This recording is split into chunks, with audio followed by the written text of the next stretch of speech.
একদিন এক বাড়িতে হঠাৎ আগুন লেগে যায়। আগুনের লেলিহান শিখা মুহূর্তের মধ্যেই চারদিকে ছড়িয়ে পড়ে। সবাই জীবন বাঁচানোর জন্য পালাচ্ছিল, কেউ আগুন নেভানোর কথা ভাবছিলই না। সবাই যখন আতঙ্কে ছোটাছুটি করতে লাগলো, পাশ দিয়ে একটি ছেলে স্কুলে যাচ্ছিল, বয়স 7 কিংবা 8।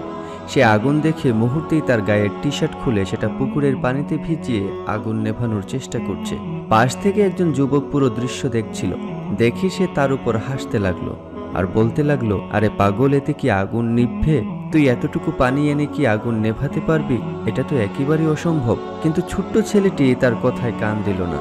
সে পুকুর থেকে একটু একটু করে পানি টি শার্টে ভিজিয়ে আগুনে ফেলতে লাগলো। একবার নয়, বারবার সে এই কাজটি করছিল।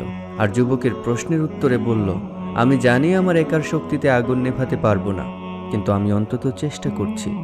যখন আগুন নিভে যাবে, আমি থাকবো আগুন নেভানোর দলে, আর আপনি থাকবেন তামাশা দেখার দলে। ছোট ছেলের কথা শুনে যুবক লজ্জিত হলো। সে বুঝতে পারল তামাশা করা নয়, বরং ভালো কাজে অংশ নেওয়া দরকার। এরপর সেও পুকুর থেকে পানি আনতে শুরু করলো। ধীরে ধীরে গ্রামের অন্যরাও যোগ দিল। সবাই মিলে চেষ্টা করায় কিছুক্ষণ পর আগুন নিভে গেল। পুরো বাড়ি আগুনে নিভে যাওয়া থেকে রক্ষা পেল। মোরাল অফ দ্য স্টোরি হচ্ছে যে ভালো কাজে অংশ নেওয়া জরুরি। যদি সত্যিকারের সদিচ্ছা থাকে, তবে ছোট প্রচেষ্টাও বড় পরিবর্তন আনতে পারে। আর অন্যের উপহাসে কান্না দিয়ে ভালো কাজের দলে থাকা সবচেয়ে গুরুত্বপূর্ণ। তাই একজন বলেছিলেন, তুমি ভালো কাজের দলে থাকো, তামাশা দেখার দলে নয়। ধন্যবাদ।